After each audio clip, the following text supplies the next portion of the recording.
There's only one of us. So you're all fingers on the hands of God. And so that's the message I would leave people with. Your life is not about you. It's about everyone whose life you touch and the way in which you touch it. But then watch how that impacts your life as well. Yeah, beautiful, beautifully put.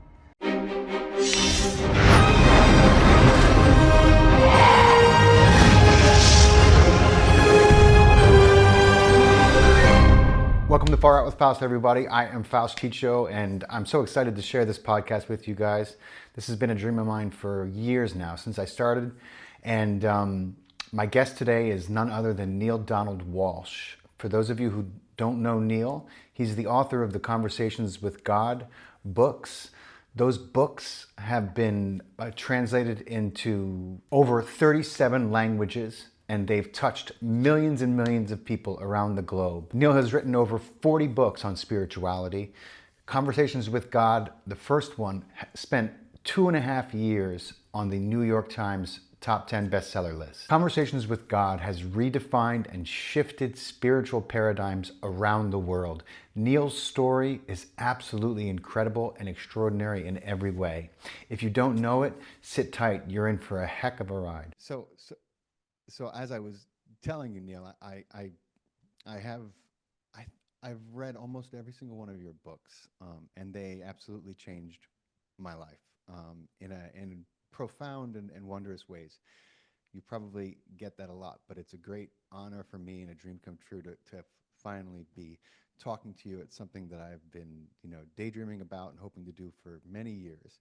So thank you for taking the time to join me and dealing with my technical snags here. Well, of course, it's lovely to be here with you as well. I appreciate the invitation. How may I serve you?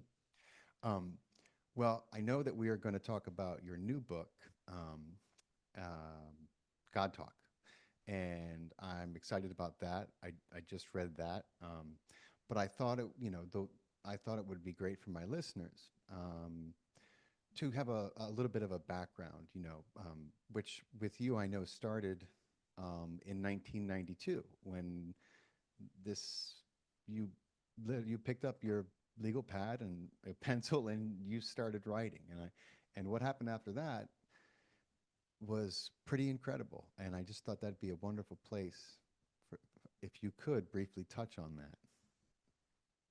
Well, I'd be happy to, Faust.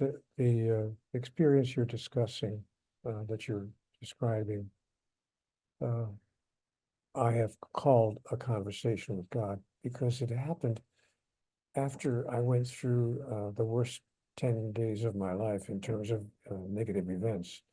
Um, this is now 30 years ago, but my former wife at the time, or my wife at the time, now my former wife, lovely lady, we're still friends, but we Hmm. we parted company. She said, it just wasn't working between us, and I agreed with her. We had an amicable parting. It wasn't, a horrendous experience, but we both decided, maybe we should go our separate ways. So we did. And I was sad about it because we shared two children together, but we worked out visitation and all the stuff that people work out in moments like that.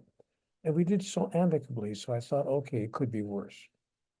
But in 5 days, it did get worse because 5 days later, I lost my job. The corporation I was working for had to downsize, Mm. and I was the last person in. So I had no seniority. So I was the first person they let go, even though my boss said, you know what, of all the people I hate to lose, you're the one I really hate to lose most because you're one of the best guys we've got. But you're the last person in seniority. I got to let you go. So now I lost my relationship and lost my job in the same 5 day period. But wait, world wasn't done with me yet. Mm. 5 days later, I'm driving to an appointment to get a new job. It was an interview appointment, but I was certain I was going to get the job because I had a glowing recommendation from the company that let me go. Plus, I had all the qualifications, all the experience you could have asked for, and they're looking for me. They're looking for a person that like me. I never got to the appointment. an elderly gentleman made a left turn in front of my car as I was driving down the road. He misjudged the distance between our two cars. I don't know what he was thinking, but he made a left turn right in front of me. I couldn't stop. There's no way to avoid the collision. He totaled my car. It was a Oh, major, major accident. My car was a mangled mess, and I broke my neck. I suffered a broken neck in the accident. So now I'm paralyzed from the neck down temporarily, and they take me, of course, to the hospital. And the doctor, when I wake up from the anesthesia, says, you know, 8 out of 10 people who've suffered that kind of a break in your neck. Oh, and by the way, it wasn't a hairline fracture. I recall the wording on the exam to this day. It said that I had suffered a 3/4 inch avulsion fracture of the 7th cervical vertebrae posteriorly. That's a break in your neck big enough to put a pen through. So the doctor said, by all rights, you should be dead, or at least paralyzed from the neck down, at the very least. But you've escaped both outcomes. So he leans over the table and he says to me, what do you intend to do with the rest of your life? wow.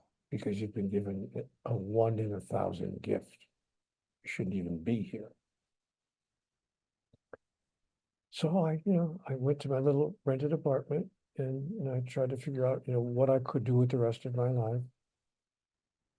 And then I lost my apartment because I couldn't get a job anywhere. I couldn't pay the rent. So the guy said, look, I have to ask you to leave. I can't keep carrying you. So now I'm living on the sidewalk, Faust. I'm living on the street.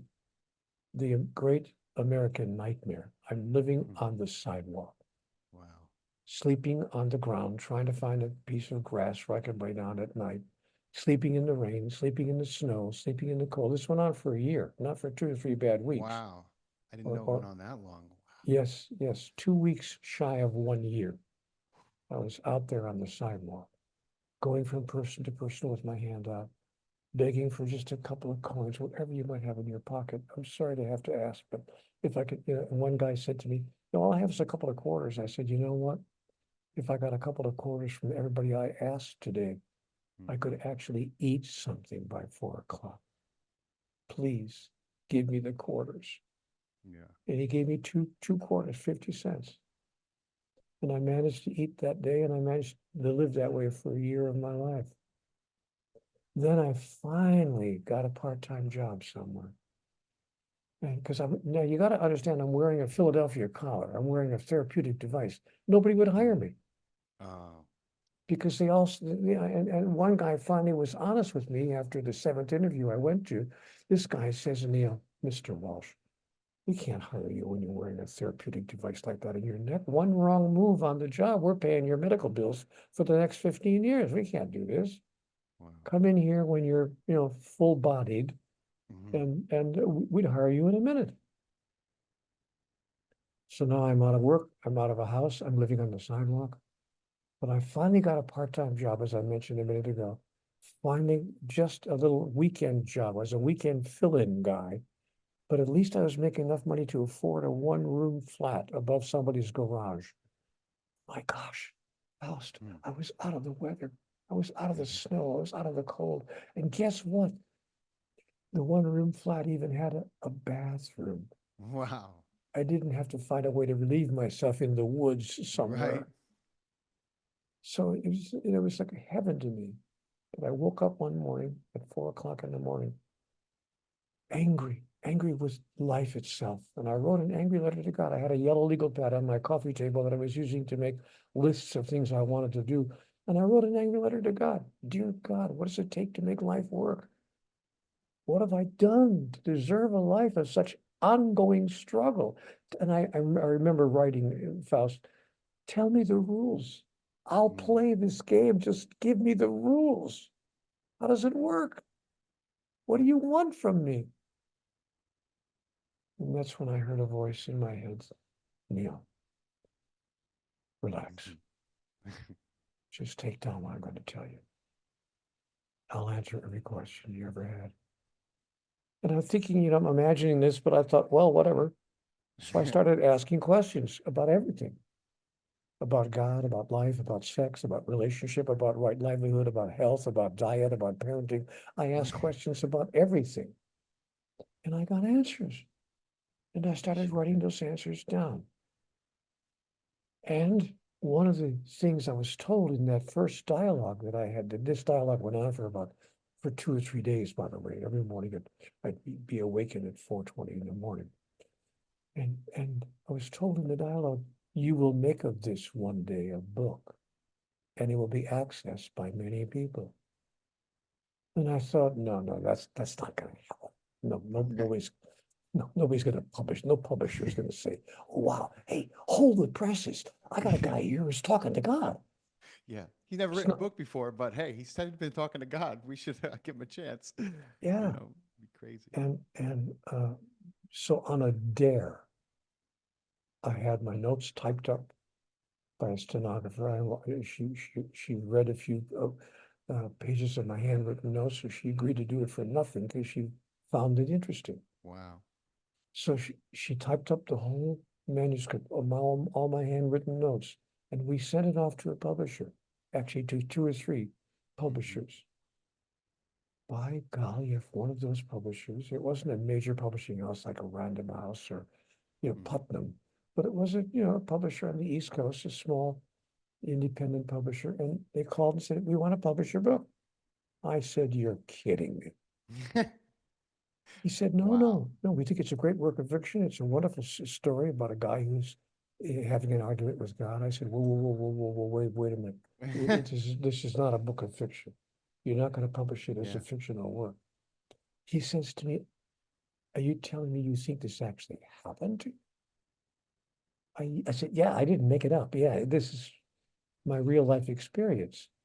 And the publisher said, well, okay, we can put it out as a nonfiction book, but it's not going to find 500 readers because people are not going to be called Yeah. to a book that some guy claims he's talking to God. And he was right. He was right on the money. It didn't find 500 readers. It found 5 million Hmm.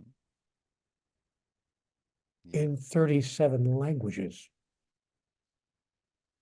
and wound up being sold from Moscow to Beijing to Paris to Madrid.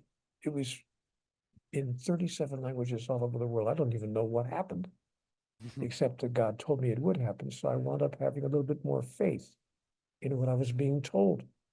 And I continued the conversation because they were calling us from New York saying, do you have any more like this at home? Do you have any, the old saying, do you have any sisters like that at Yeah. home? Yeah.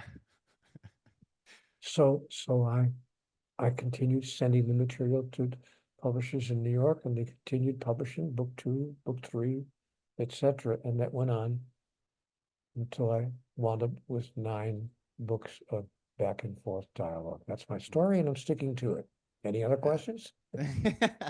Absolutely. So I'm so glad that you picked up that legal pad and started writing and had this conversation. Me Um, too. Me too. what an amazing gift to the world, and it's immensely shaped my understanding of this universe and this life. It left me in tears so many times reading those books. Um, And you know what? I want to make this point of Faust. People think, well, he's an intelligent guy. He wrote some interesting things. I have to let people know I never I flunked out of college mm, after 6 weeks. I made it through the first 6 or 8 weeks of my freshman year, and the dean of men said, Mr. Walsh, when you're ready to really do some good work here, come back. We've got too many people who really want to use your seat in these classrooms. mm, And so the dean of men invited me to leave the university. I barely graduated from high school. It was in the bottom third of my high school class. My point being, no one can say, well, he's a really bright guy. So I want to make it clear that I have no more wisdom and intelligence than the average person, and probably maybe even a little bit less. mm. But the information that came through to me, that's where the wisdom lies.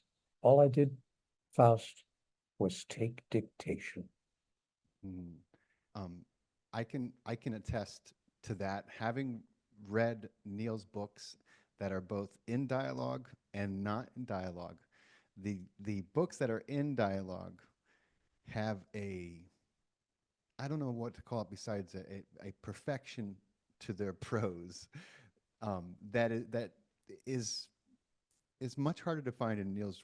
No offense, Neil, in Neil's books that he has written, not in dialogue, and I always believed that to be, that alone is incredible proof to me, because I know your writing style, and it's wildly different than the dialogue that you had, and specifically the answers that you dictated are so perfect and so profound, that to me it just becomes obvious.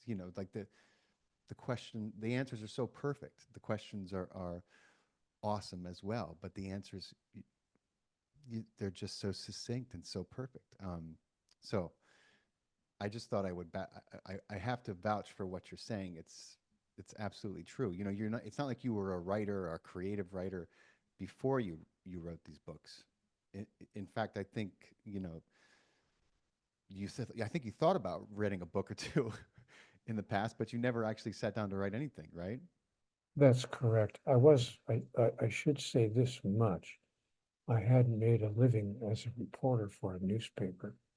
Mm. And so I was a member of the working press. I was a print media reporter, and then ultimately the managing editor of a small weekly newspaper. So I knew about how to interview people. I knew about how to take dictation. I knew about how to take copious notes when I was talking to an important person. I interviewed everybody from the governor of my state when he was still governor. Spiro Agnew was governor of Maryland, and I interviewed him, and I interviewed mayors and people in important positions. So my point being, I did learn how to take Hmm. dictation. I learned how to keep copious notes of what I was being told, and then I learned how to go back and write a story, a news story about it. So that particular life skill I did have. But you're right. The tone and the content of the 9 dialogue books is dramatically different Yeah. from the uh, non-dialogue books that I wrote in my attempt to kind of elucidate and elaborate on some of the major points in the dialogue itself. Hmm. Um, and this is a question that I think a lot of people still struggle with, and you've addressed it in many ways, both in your dialogue and in your own writings. You know, the first one of the first responses you had when you started the dialogue was, how do I know this is really a communication with you? You said to God, and not just my imagination. And the answer you got, I think, is probably one of the most important realizations that any human being on this planet who is attempting to talk to the creator, God, whatever you choose to call it or him or her, um, is the answer to this question. How do I know this is really a communication and not my imagination? What was your answer to that when you asked that? Well, the answer that God gave me was, what makes you think I would not use your imagination? Yeah. I would use every tool available to me. Where do you suppose Mozart's music came from? Where do you suppose Michelangelo's art came from? Where do you suppose all great creative endeavors come from? From your imagination. So just because I use your imagination does not mean that there's no validity or no value to what your imagination has brought forth. Imagine if what your imagination brought you could impact the world in a positive way, or could even change your own personal life. So, yeah, it could be your imagination. And so How else? Yeah. I've decided never to set aside what I'm inspired to come to understand simply because I think I imagined it. Right. And how else would would God talk to us except through our own imagination, which is kind of our part of our intuitive link directly to source. I mean, what other method of communication? I mean, there's always, of course, signs and messages and things to pick up that are being left, both by Creator, by our guides and our angels. But it's, learning that, which I did from reading, your book, has allowed me to have a conversation, with God and trust the answers that I'm getting, as opposed to dismissing them as my imagination.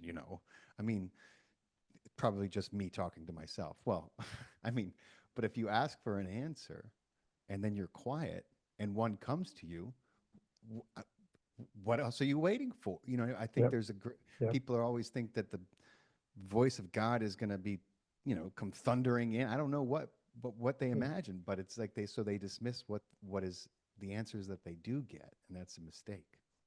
I couldn't agree with you more. We set aside almost all of the messages that we're receiving, and and God speaks to us, or communicates with us, I should say, in 100 different ways across 1,000 moments in 1,000,000 lifetimes. The chance utterance of a friend we just happened to run into on the street, an overheard conversation in a coffee shop, the words on a billboard as we're turning the corner, or rounding a curve on the highway, and there are 12 words on the billboard 30 feet high that directly address, as it happens, what we've been looking at and thinking about in our personal life. So God speaks to us in many, many different ways, not just necessarily in a two-way conversation. The lyrics of the next song you hear on the radio, you'd go, "Oh, kidding me? He's talking to me. The song is speaking right to me." Yeah. So we should stay awake, stay awake. And that's the point that I make in the book God Talk. Just stay awake. It's one of the major points, one of the 6 steps to having your own conversation with God. Wakefulness. Stay present, stay awake. Absolutely. You talk about your inner experience, and that's kind of what we have been talking about, how you came into that, and how many different, just the infinite amount of ways that experience can come to us as human beings on this planet right now. And that experience leads to wisdom. It leads to knowledge. It's the end result of an experience, right? And you've gotten really good at actually listening to your inner experience, and that has affected your life in profound ways. And I'm wondering if you have any other advice for people who are tuning into this interview, and I'm sure that this will hit the right ears at the right time, about trusting their inner guidance, their inner experience. Do it. My advice is 2 words. Do it. Trust it. Don't dismiss what you feel an inner sense to do. I have to tell you this. I did grow up with a wonderful father who gave me advice. And the advice, one of the things he said to me was, throughout my teenage years, when I would come to him or be moping around the house, as most teenagers do, moping about this, that, or the other thing, what was happening to me in my life. And I can recall in particular, I was I was going to audition for the school play, because I really wanted to be on the stage and have a little fun in the school play. But then I chickened out. I didn't audition. And my dad said to me, "Well, how did you go, son?" Because he knew I was going to go to audition that day. I said, "Well, I didn't go. I didn't do a reading. I didn't do any audition." He said, "Why not?" I said, "Well, I was, I don't know. I was just afraid to." And my father said to me, "Son, what's the worst that can happen? What's the worst that could happen? You don't get the part. So what?" So, and he taught me all my teenage years, from the age of 13 to the age of 19, over and over again. When I would come to him with various stuff going on, he'd say, "What's the worst that can happen?" And so that's where I came from. That, when I had my conversation with God, I thought, okay, I'll send it to a publisher. What's the worst that can happen? They don't publish it. Or they do publish it and people make fun of me. Or they ridicule me, or I'm attacked by, there's certain people who say that I'm blaspheming, Yeah. or, so whatever. So I thought, just do it. Just, as somebody else once wrote, feel the Yeah. fear and do it anyway. Yeah. And you have I've learned a lot about fear and also from your books. And, you stated in your book that fear is false evidence appearing real. FEAR. And, I think that we live in a time right now where to tune into anything that is being broadcast for the most part around this world is to gain a sense of fear and unease. And I believe that is, I mean, that's part of the the lure and the system that they're putting out. But, I wonder, I know that you have a greater understanding of this and what it is. And I'm wondering if you could talk a little bit about the state of the world right now, and how much fear is being used to keep us not only divided amongst ourselves, but separate from God. Yeah, yes. Well, you said it perfectly. That's exactly what's going on. And, but I have my own acronym for fear, FEAR, feeling excited and ready. Hmm. So, and I remember when I was 9 or 10 years old, standing in line to get on the roller coaster at the county fair. And I put my nickel down. In those days, you could get a ticket for a nickel. And, and I was standing there watching the roller coaster, and the kids were screaming and hollering and screaming. And I was feeling excited and ready. I was afraid, but in a joyful way, if that could make any sense. So, what I do now when I feel any onset of fear because of the fear mongering that's going on, you're right, among Yes. political candidates, among philosophers, among certain religions, certain all sorts of groups of people who have separated into smaller groups and smaller groups and smaller groups. So living this life of separation, when I feel any even the slightest sense of fear coming on, I move into feeling excited and ready. I go, okay, fair enough. We can move through this. We can do something about this. We can play a role in eliminating any negative outcome here. Let's move forward. Let's move into it. I'm not going to move away from it. So when I feel that sense of fear, I don't move away from it. I move forward. I get on the roller coaster, to speak metaphorically, and I allow myself to participate in the process that can alter the outcome towards something that I more specifically appreciate and prefer. I love that. Yeah. Um, it's really hard for people to accept this notion that in truth God doesn't want anything from you or me or any of his creations, any of his children. Um, God doesn't it, need anything. Why would the most powerful entity in the universe need anything from the likes of us any more than you need anything from your 2-year-old? I right. mean, I don't need my 2-year-old grandchild to say or do certain things for me to be happy.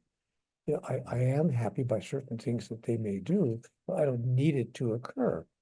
And so, again, speaking metaphorically, we are 2-year-olds, or we're acting like 2-year-olds in God's universe. And it's perfectly true that the most powerful entity in the universe, the divine entity, requires nothing from us in order for it to be totally satisfied with Hmm. the process of life itself.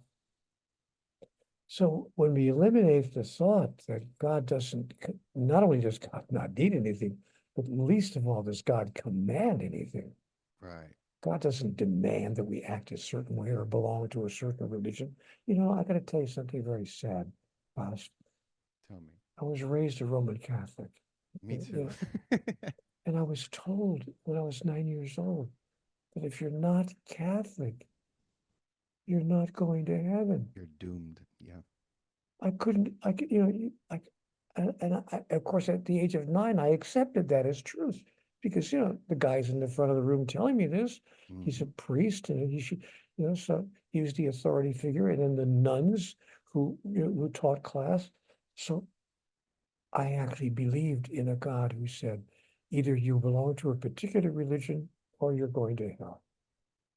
Me And too. I remember I was told the difference. I remember one week I was told the difference between a mortal sin and what was called a venial Venial sin. sin. Yeah. And a mortal sin was a sin that God could not forgive and would not forgive, but would punish with everlasting damnation in the fires of hell. Now, at the age of 9, this is an anecdote I want to tell you about. I raised my hand because the priest was in the room teaching catechism. Every Wednesday he came to the class and taught the doctrine of the church. So I said, Father, can I ask a question? He said, certainly, my son. I said, can you give me an example of a mortal sin? What is a mortal sin? I'm sure he's going to say, well, killing someone or stealing someone's life savings or, whatever. He said, yes, missing mass on Sunday without a good excuse is a mortal sin. Wow. Excuse me. I said, God bless you. are you kidding me? If I miss mass and of course it would have to be that week Right. that I did miss mass on Sunday. Oh no. I hardly ever did, but I would.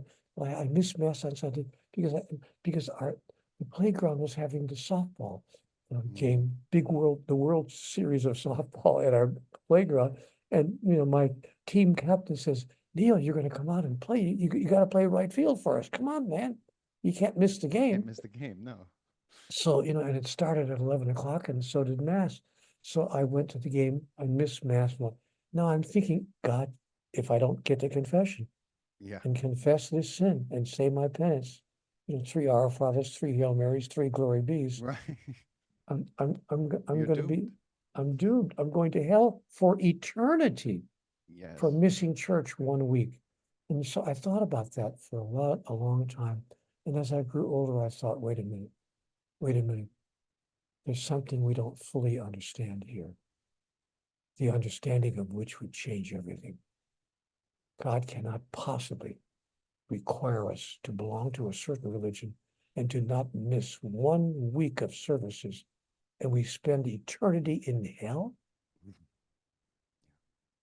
So that's what religions teach us. And it's not just the Catholic Church. I'm not anti-Catholic because many of the other religions of the world also have their own rules and regulations, Yeah. you know, that either you obey or you're being sent to Hades Hmm. or whatever word they use to describe everlasting damnation. So, no, Yeah.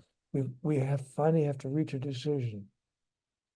We have to decide, is God really a judging, condemning, punishing God, or is God not? And soon, I hope we collectively come to it soon because it's things look as typically, but even more so, at a boiling point. And it's like you said, the understand. Obviously, I think we missed something. Well, and why this is important, Faust, not only is it important theologically in terms of what we hold as our sacred beliefs, but it's important for another reason. Human beings have been told time and time again that we should try to act like God. I mean, follow the divine example. So, and in fact, we do follow the divine example. If someone else, some other country, some other group, some other organization, or some other individual does not give us what we want and demand, Mm. we judge, condemn, and punish them as well. Hmm. You know, we our our society is so insane that we actually kill people intentionally to show the world that killing people intentionally is not okay. You know. And we fail to see the contradiction. We call it the death penalty. We call it justice. We call it justice to do unto others what we don't want people to do unto us. So we kill people as punishment for killing people Because after all, the Bible says an eye for an eye and a tooth for a tooth. Whew. Wow. What an Yeah. interesting, convoluted circumstance. Yes. And what a fascinating and mixed up society we have ended up sprouting up around ourselves. Um, so many fallacies, and so much of what I see wrong with the world comes from a primary misunderstanding about God and therefore ourselves, and um, the consequences of that misunderstanding and that miseducation are everywhere you look in this world. And I agree. you know, But there is, fortunately, there's something we can do about it. We're very close to reaching critical mass. By the way, critical mass is not one person beyond 50%. Critical mass, we're told by sociologists, is anywhere between 5 and 7% of the whole number.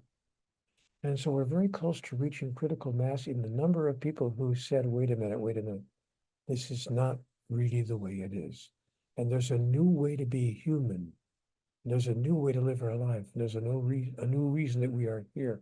And people, not that I'm throwing roses at you, Faust, but people like you who do podcasts like this are among the messengers that are helping us to create and to reach critical mass. I believe it'll happen in the next 20 or 30 years. Not in the next 300 years or the next 2,000 years, but in the next 20 years or more.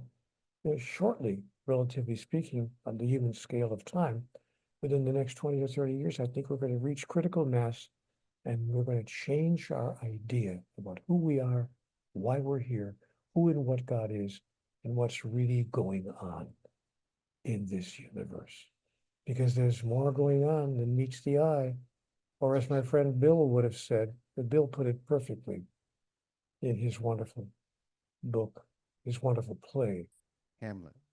Yeah, Yes, Bill said, there are more things in heaven and earth, Horatio, than are dreamt of in your philosophy. that's right. He did say that. That's the signature in every email I send.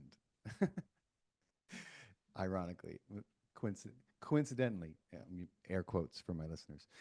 There's no such thing as coincidence. Anyway, um, so many fallacies. I share your hope, and I do believe that that's about the time frame we have to figure it out. And more people are. More and more people are realizing that while religion can provide some answers and a little Yes, bit of much wisdom, much wisdom. There's great yes, wisdom in religions. They simply don't have the whole story. There simply is some data missing. And, we have to do something in our theologies that we have done in every other area of life. We've done it in science, we've done it in medicine, we've done it in technology, but we refuse to do it in theology. Question the prior assumption. that's right. Question the answers. Question the prior assumption. Um, how can you improve on an understanding and a knowledge base if you're not allowed to Question the question? prior That's assumption. right. I mean, you would think that it would be part of the very philosophies that have formed these religions, but there's a lot of institutional involvement and a lot of reasons why you're not supposed to do that. And being raised Catholic and gone to Catholic school myself, I know I had a lot of questions as well, and they were never met with a lot of positivity. The questions I had about some of the what I would seem to be big contradictions about this faith I was being indoctrinated into. Oftentimes the nuns would get frustrated and tell me to keep my questions to myself, which of course did not help me keep interest in what I was learning. But I do believe it's vital that this paradigm shift, this new understanding of God and ourselves, has to spread. And it's started. It's been going on, and it is achieving a much greater critical mass. So that's and I people like you. I'm going to throw some roses back at you. And your books, which have reached millions, in probably tens and 20 over 20 million people since you started writing them way back in 92. And for those of you who like audiobooks, Ed Asner and Ellen Bernstein, two Academy Award winning legendary actors, did the audiobooks for the trilogy, which they're just incredible. I mean, I loved reading them, and I loved listening to them. I've enjoyed both, and I continue to enjoy I both. had a wonderful time in the studio with Ed Asner and Ellen Burstyn. They were two just sweet, sweet people. And Ed loved the material. Mm, He didn't do the reading of the book just as a job. Of course, we obviously paid him an actor's mhm. fee, but he said, no, no, no, I'm not doing this to pick up a fee. I love your books, man. I love your Yeah. books. And he loved them so much. You know what he did? I What? got to tell you that I was doing a lecture in LA a few years ago. And of course, Ed has left us now. He's since gone home. Yeah. But while he was still here, I was doing a lecture in LA and he called me. He said, I see in the paper you're coming to do a lecture. I said, yeah. He said, how about if I show up and just walk on stage from the wings and play the part of God? And you can ask me any question you want, and I'll give you the answer. That's From the awesome. Yeah, it was really great, and he had a whole comedy routine. So I did, I was giving my lecture. In the middle of the lecture, out comes Ed Asner. Of course, he was instantly recognizable. Right. The whole audience breaks into applause. My God, Ed Asner is here. And then I said, "Oh, look who's here, God." I said, "You have all the answers, don't you?" And he goes into this whole comedy routine. He said, "No, I know nothing about nothing." And he's got the place in stitches. And it turned into the greatest comedy routine. And and anyway, so Ed and I had wonderful fun that night, but he turned out to be a wonderful friend and a great guy. Yeah. And I know he's home now, home with God, having Incredible. having a wonderful time as well. Yeah. So what a perfect choice he Oh, was. yeah, He has yeah.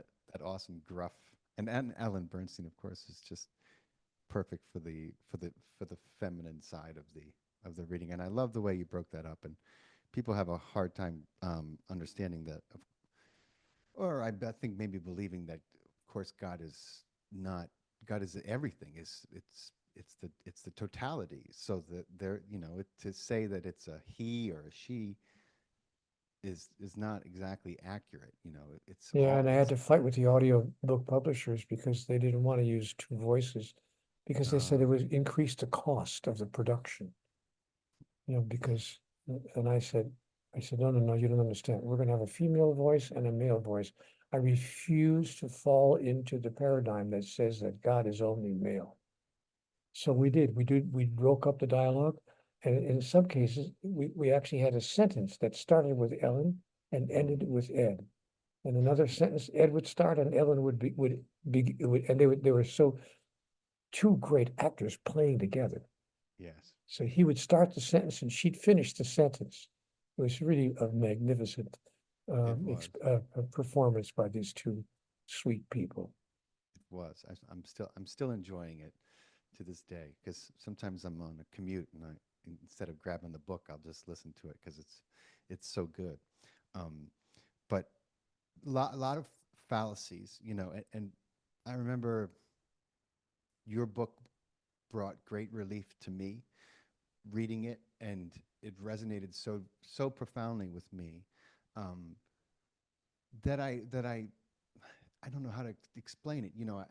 I no longer was worried about some of the things that I had been conditioned and indoctrinated into worrying about. Things like, if I do this, I'm going to condemn my soul. And this idea of a If I retro eat meat on Fridays, for heaven's sake. right. I mean, there's so many examples like that of course, if you look into them, you're like, wait a minute, why did they just came up with that a few hundred years ago? What does this have to do with Jesus? You know what I mean? And uh and why do they call the Friday that Jesus was crucified good? I don't, like, Yeah, there's so Good many. Friday. Yeah, I was like, wouldn't it be Bad Friday? Was it a good day? Or, I mean, in the long run, yeah, it was good, but it's still so seemed so backwards to me. And then I had children of my own, and of course I look at them and I know there's nothing they could do, nothing at all, that I would not forgive them for and love them no matter what. Certainly nothing they could ever do that would make me banish them. And I thought, well, I'm certainly not more merciful than the Creator.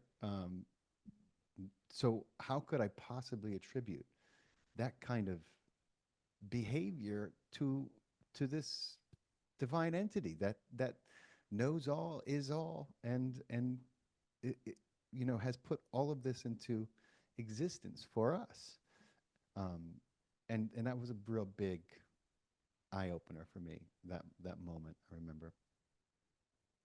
I'm happy that you've received that kind of benefit from the messages and embraced them as part of your own innermost reality. I put it in one simple sentence when I talk to people about this. I say to them, consider the possibility that God is at least as nice as your grandfather.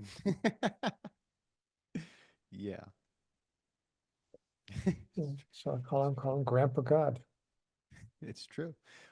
If more people did, the world would be a different place. And Absolutely. it will be, the time is coming. We're moving there. But we're going to the extreme part of the negative cycle, and then we'll bounce back to the extreme part of the positive cycle. Yes. It's all part of the regular rhythm of life, both here and on other planets in the universe that have gone through this exact same cycle. That's what you're reading my mind. That was my next point I wanted to touch on. Book 4 that you wrote. You mentioned what I think many people who begin to meditate and contemplate this life and the cosmos come into greater understanding of, and that is that not only are we not a fluke on this planet, the evolution of this human species, which is a remarkable species in every way, but we're not alone in our universe, and we're not even alone in our solar system, and because of the level of kind of deception and cover up and propaganda that society has been exposed to, some of these concepts are very, very hard for people to wrap their minds around. And I look at it all like, of course, it must be because how could if we're going to believe that God created us all, then why would He stop at why would He stop at one planet that's not usually how life works. And what a remarkable book you wrote, book 4 of the Conversations with God. It talks about, and you had a conversation and a dialogue about these subjects, and I just thought it was so enlightening, and I think that's coming as well. I think that you're correct about that, and I'm glad we had a chance to talk about it here today. Yeah, me too, my friend. Me too. So I know that you don't do a lot of these interviews anymore, and I want to thank you for taking the time to do one with me. And I always recommend your books, but I'm going to recommend your books again for everyone listening because they're life changing. They're incredible, and they're life changing in a way that, for me, I experience much more ease in my life. Much more understanding of how, what my interaction in everyday situations with everyday people means and what it can mean. And but I know you used to do retreats. Are you still doing some retreats, Neale, or No, I don't do in-person retreats anymore. I'm at 81 years of age. I think I've put that particular activity aside, but I am online every day in various places on my Facebook page, which has over 1 million followers, nice. on my Ask Neale platform, which is visited every day by many, many people from around the world and so forth. So I still keep pretty active.